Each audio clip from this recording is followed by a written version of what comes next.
కూలిన ఢిల్లీ విమానాశ్రయ టెర్మినల్ బీజేపీకి భారీగా విరాళాలిచ్చిన జీఎంఆర్.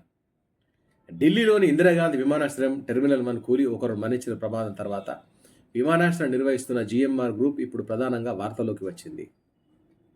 అది ఏమిటంటే 2018 నుంచి ఆ సంస్థ అధికారిక ప్రుడెంట్ ఎలక్ట్రల్ ట్రస్ట్ ద్వారా అధికార పార్టీకి పరోక్ష మార్గంలో భారీగా నిధులు అందించిన సంస్థలో జీఎంఆర్ ఒకటి. ఎలక్ట్రల్ బాండ్ల అన్నవి ఎన్నికల ముందు వ్యక్తులు, సంస్థలకు తమకు నచ్చిన పార్టీలకు విరాళాలు ఇచ్చే ఒక విధానం. అయితే ఎలక్ట్రల్ ట్రస్ట్ అన్నది రాజకీయ పార్టీలకు విరాళాలు అందజేసేందుకు ఉద్దేశించిన మరో ప్రక్రియ. దీనికి నిర్దిష్ట కాలం పరిమితి లేదు. ఏడాది పొడవునా వ్యక్తులు, సంస్థలు ట్రస్టుకు విరాళం ఇవ్వచ్చు. చూడండి, ఇప్పుడు ఇది ఎంత పెద్ద అవినీతి. ఈ ఎలక్ట్రల్ బాండ్స్ అనేది సుప్రీంకోర్టు మంచి సీరియస్ తీసుకుంటున్నది. ఇది ఏదో ఒక రోజు ఖచ్చితంగా భారతీయ జనతా పార్టీ మెడకు చుట్టుకోబోతోంది. ఎవరైతే ట్రస్ట్లకు విరాళాలు ఇచ్చిన వాళ్ళకి ఎయిర్పోర్ట్లు నిర్మాణము, వాటి నిర్వహణ ఇస్తున్నారు. రిజల్ట్స్ అట్లుంటాయి. పైకప్పు గారిపోయి నీళ్ళు వస్తున్నాయి. ఒక వ్యక్తి చనిపోయాడు. ఎంత సిగ్గుచేటు. మన దేశ రాజధాని ఎయిర్పోర్ట్ మొత్తం కుప్పగూలిపోయింది.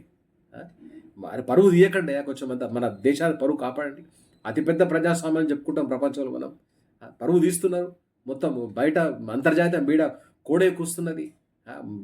చాలా నిస్సిగ్గుగా ఉంది మీ వ్యవహారం అంతా. దేశాన్ని, దేశ ప్రతిష్టను కాపాడండి దయచేసి మోడీ గారు.